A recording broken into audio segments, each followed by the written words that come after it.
નમસ્કાર દર્શક મિત્રો, આપ જોઈ રહ્યા છો શિનોર સમાચાર। અંકલેશ્વર નજીક નેશનલ હાઈવે નંબર 48 ઉપર એસટી બસ અને ખાનગી લક્ઝરી બસ વચ્ચે અકસ્માત સર્જાયો।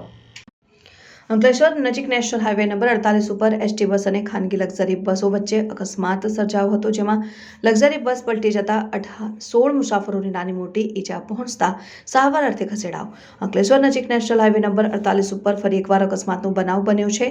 અંકલેશ્વરની વાલિયા ચોકડી નજીક આવેલ આમલા ખાડીના ઓવરબ્રિજ ઉપર ખાનગી લક્ઝરી બસ અને સરકારી એસટી બસ વચ્ચે અકસ્માત સર્જાતા ખાનગી લક્ઝરી બસ પલટી ગઈ હતી, તો એસટી બસ પણ માર્ગની બાજુમાં ઉતરી ગઈ।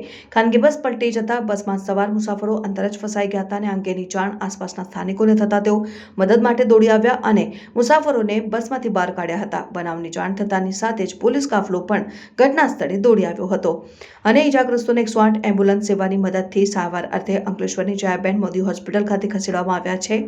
આ બનાવમાં 16 જેટલા મુસાફરોને નાની મોટી ઈજા પહોંચી હોવાનું સામે આવ્યું છે અને બંને બસ સુરતથી અમદાવાદ તરફ જઈ રહી હતી, તે દરમિયાન આ દુર્ઘટના સર્જાઈ હતી। તો અકસ્માતને પગલે નેશનલ હાઈવે નંબર 48 ઉપર ટ્રાફિક જામની પરિસ્થિતિનું પણ નિર્માણ થયું હતું।